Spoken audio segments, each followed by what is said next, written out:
మాదిరిగా ముందుగానే అభ్యర్థులు ఎంపిక చేసుకొని తర్వాత ప్రజల్లోకి వెళ్తారు. ఈసారి నేను మాత్రం ప్రజలను అడిగి ఆ అభ్యర్థి యొక్క ఆమోదం తీసుకున్న తర్వాత సందేహం వస్తే మళ్లీ తీసుకుని అభ్యర్థులను ఎంపిక చేస్తున్నా.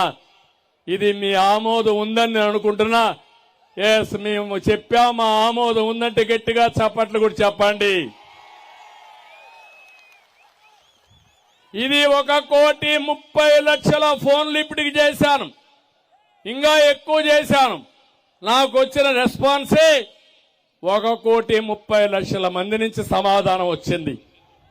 మీరిచ్చిన అభిప్రాయాలు సేకరించుకుని నాకుండే రిపోర్ట్లు పెట్టుకుని అదే మరి మీ అందరికి ఆమోదమైన వ్యక్తిని రాజకీయ విశ్లేషణ చేసి నాకుండే పరిధుల్లో మంచి అభ్యర్థుల్ని మీ ముందర పెడుతున్నాను. వాళ్ళని ఆశీర్వదించే బాధ్యత మీదని మీ అందరికీ విజ్ఞప్తి చేస్తున్నా. ఇది మీరు చేయండి, ఒక మంచి పరిపాలనకి శ్రీకారం చుడతాం. ఇక్కడుండే జనసేన తెలుగుదేశం పార్టీ కార్యకర్తల్ని నాయకులను ఒకటే కోరుతున్నా, మనందరి ఆలోచన, మనందరి ధ్యేయం ఈ వైసీపీ పార్టీని ఇంటికి పంపించాలి. రాజకీయాలకు అర్హత లేని వ్యక్తి జగన్మోహన్ రెడ్డి, ఇలాంటి వ్యక్తిని చిత్తుగా ఓడించాలి. ఈ రోజు ఒక స్టేట్మెంట్ చూశాను.